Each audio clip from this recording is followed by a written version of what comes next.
cómo se mueve el dinero. Y bueno, básicamente hay que entender, para entender cómo se mueve el dinero en los mercados, hay que entender, sobre todo cuando nos orientamos a hacer este análisis para el sistema de divisas, para la operación de divisas, tenemos que entender que hay distintos tipos de monedas y en base a ese tipo de monedas son las realidades que van a estar viviéndose en esa moneda en particular.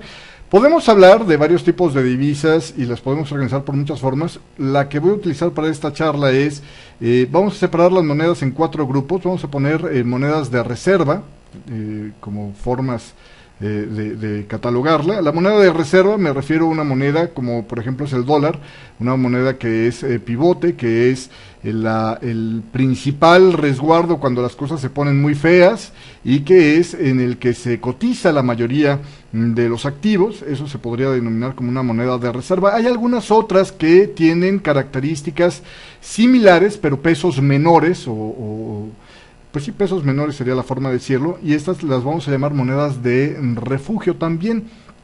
Una moneda de refugio es aquella que por sus características es buscada para invertir en ella o para poner el dinero en ciertas coyunturas cuando se detonan ciertos peligros en mercados distintos a este. Por ejemplo, monedas de refugio puede ser el franco suizo, es una moneda de refugio que ha vivido claramente las consecuencias de ser o el efecto secundario de ser una moneda de refugio desde la crisis subprime hasta ahora, ¿no? Al grado que ha llegado a tener que ponerle un piso a su valoración de su moneda, porque esto le está complicando las variables económicas y pues ha tratado de estar provocando que sea un poco menos atractivo para la gente esta moneda. Otra moneda que se puede considerar, bueno, obviamente el dólar americano es una moneda de refugio, porque insisto, es digamos este mismo concepto pero más exaltado, el que habíamos hablado aquí en la sección de monedas de reserva.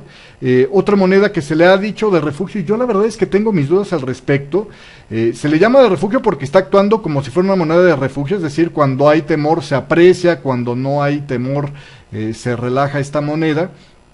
Es el yen japonés, pero me parece que ahí más bien tiene que ver con una historia reciente de muchos años de estar funcionando a través de una operación que se llama carry trade, que es como el Banco de Japón desde hace décadas ha tenido los intereses ultra bajos, pues los inversionistas están buscando de dónde sacar rendimientos, y entonces lo que hacen es que toman préstamos en moneda local, en yen, que tiene una tasa de interés barata, reflejando las condiciones del Banco Central, que tiene tasas ultra bajas, y van y lo colocan ese dinero en otros mercados más arriesgados. El problema es que cuando las cosas se suben de riesgo, ¿no? Cuando el riesgo aumenta demasiado, estos inversionistas tienden a asustarse o tienden a preocuparse por esta inversión, y entonces regresan el dinero. Hay un curso completo de carry trade, por cierto, ahí en los cursos que tenemos abiertos en la página de yenforex.com, que puede ver para entender mejor esa operativa del carry trade. Después hay otro tipo de moneda que podríamos estar mencionando, que son las monedas commodities, decíamos, que son monedas que reflejan mayormente una realidad en ese país de donde son originarias, que es la alta interacción que tienen con el mercado de commodities, en algún sector en particular mayormente. Por ejemplo, el dólar australiano es una moneda commodity. ¿Por qué? Bueno, pues porque es una moneda que normalmente refleja mucho el movimiento del mineral de hierro. Hablábamos de casos de monedas más pequeñas, como por ejemplo el peso chileno, y esto ya lo habíamos hecho en otra plática anterior, donde decíamos, bueno, pues también es una moneda commodity, ¿no? Una medida menor, porque es una moneda más chica, pero el peso chileno refleja muchísimo lo que está pasando con el cobre en el mundo, y depende mucho de su economía precisamente en el cobre. Otras monedas commodities podrían ser el dólar canadiense, que refleja un poco lo que sucede con el crudo, etcétera, ¿no? Entonces, estas son monedas que van a vivir ciertas particularidades cuando los precios de los commodities suban o bajen, y dictarán o será una ayuda adicional para atisbar el valor de esta moneda lo que esté pasando con ese mercado de commodities. Y después podremos decir que estarían, digamos, ya la mayoría, el resto de las monedas del mundo, ¿no? Ahora, ya que tenemos todo esto visto, hay que entender que en todas estas divisas, sean del grupo que pertenezcan, lo que manda mayormente, lo que hace que las monedas se muevan, principalmente, invariablemente, tiene que ver con la política monetaria de sus bancos centrales. ¿Por qué? Bueno, pues porque en medida de la que el Banco Central de estos países tome una decisión de política monetaria, suba las tasas de interés, baje las tasas de interés, restringe el acceso al efectivo, aumente la liquidez en ese país, etcétera, se estará moviendo mayormente y principalmente, y lo demás son como que efectos que reflejan las interacciones entre estos bancos centrales. Vamos a poner un ejemplo de un mecanismo típico, que todos estos mecanismos siempre son ocasionales, dependen de una serie de factores para estar sucediendo de esta manera. Vamos a poner uno típico que es un poco parecido a lo que se hablaba en el chat un poco más temprano el día de hoy. Hay que entender que los movimientos de los banqueros centrales mayormente obedecen a estar observando el ciclo de negocios. Tú vas a estar escuchando muy continuamente en estas conversaciones cuando se habla de cuándo estarían dispuestos o no a tomar cierta decisión los banqueros centrales de un país, que hacen referencia al ciclo de negocios. Decía el Banco Central Europeo, estamos atrasados con respecto al ciclo de negocios que, por ejemplo, está manifestando Estados Unidos o Inglaterra, refiriéndose a que para ellos podría no ser tiempo para tomar ciertas medidas que otros ya están tomando porque están en una etapa distinta. El mercado siempre se mueve en olas y también las economías tienden a moverse en olas, donde tienes un ascenso que llega a un punto donde este se acaba, empieza un decline y después viene, digamos, una estabilidad en ese decline, lo que le llaman el piso, y a partir de ahí empiezan primero los brotes verdes, después ya la recuperación y ya después otra vez vuelve a estar en ascenso, ¿no?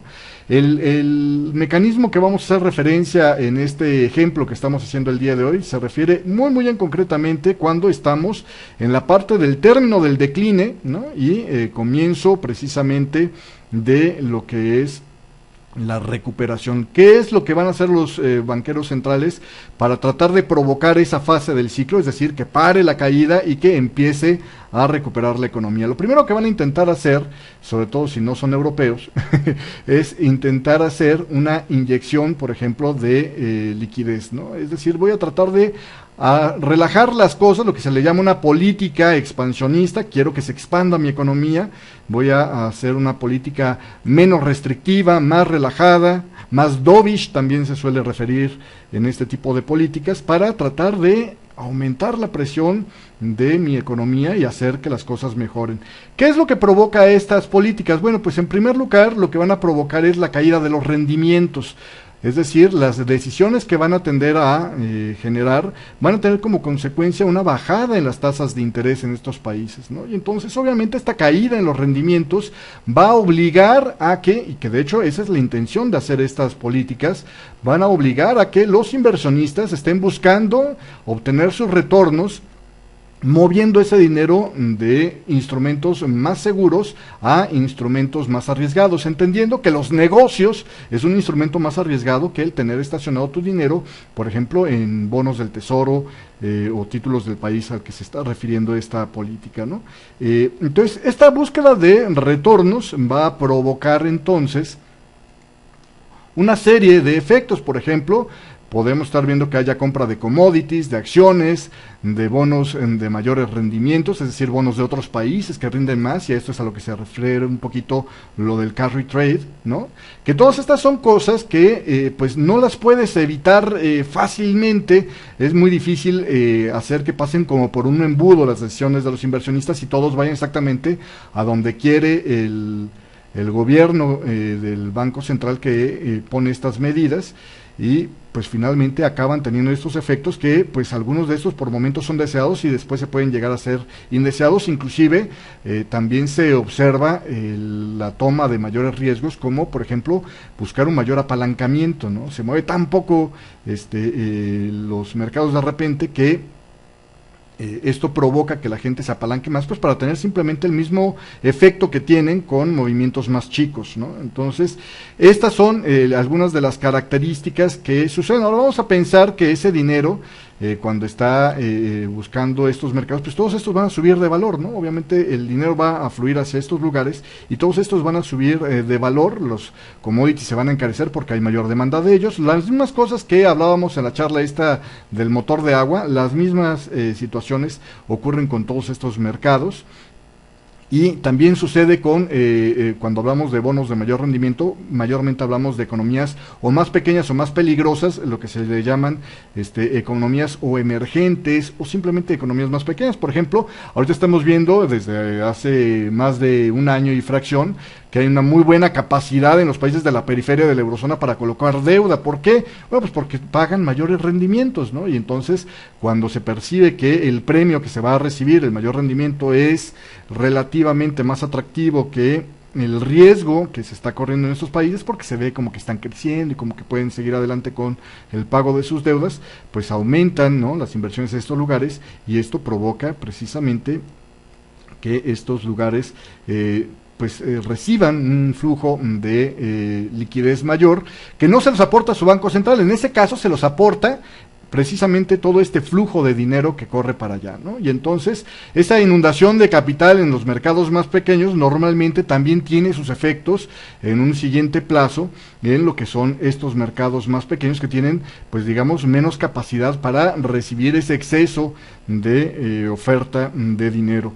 Lo que sucede cuando aumenta la oferta de dinero, habíamos hablado de la inflación, es decir, se sobrecalienta la economía, aumenta la inflación en estos países, y esto empieza a provocarle problemas a las economías estas que están recibiendo este flujo de capitales, y de ahí la reacción de sus banqueros centrales, ¿no? ¿Qué es lo que van a tender a hacer? Bueno, pues van a tender a poner políticas restrictivas, es decir, hacer lo contrario de lo que están haciendo los países que originaron esta carga de efectivo en ellos, y estas políticas restrictivas, es decir, el poner tasas de interés más altas, el hacer que las condiciones de negocio sean un poco más complicadas, ocasionalmente o eventualmente, con el paso del tiempo, van a provocar pues simplemente la salida de estos capitales, y en estos países normalmente esto concluye sucediendo cuando los países que estaban inyectando capital o están, inyectando liquidez en el mercado, dejan de hacer esas inyecciones, y entonces pasan las crisis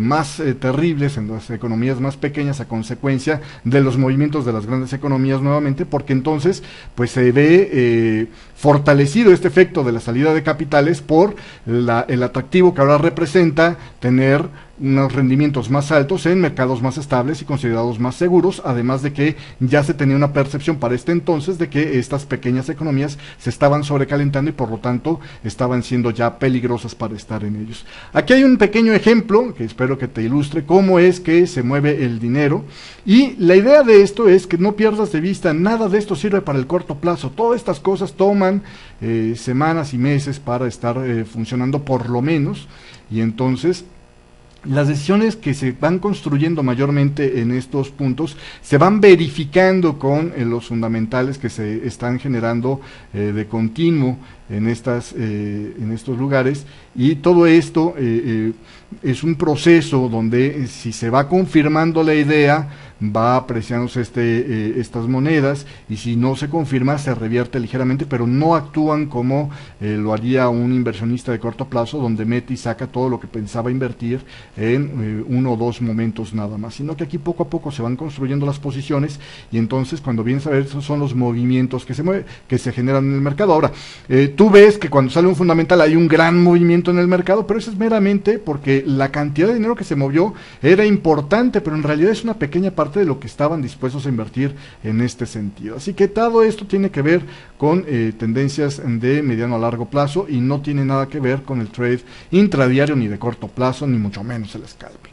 Gracias por ver este video. Te recuerdo que puedes darle like si te gustó y suscribirte para que YouTube te recuerde de los próximos videos. Siéntate libre de compartir este video en tus redes sociales. Suscríbete a nuestro canal. Tenemos para ti cursos completos de análisis y operación de instrumentos financieros. Escúchanos en vivo desde las 3 de la mañana hasta la 1 de la tarde, hora de Nueva York, en www.forexhispana.com. Recuerda que todos los días de lunes a viernes a las 9:30 de la mañana te espero en punto 9 con toda la información sobre los mercados financieros.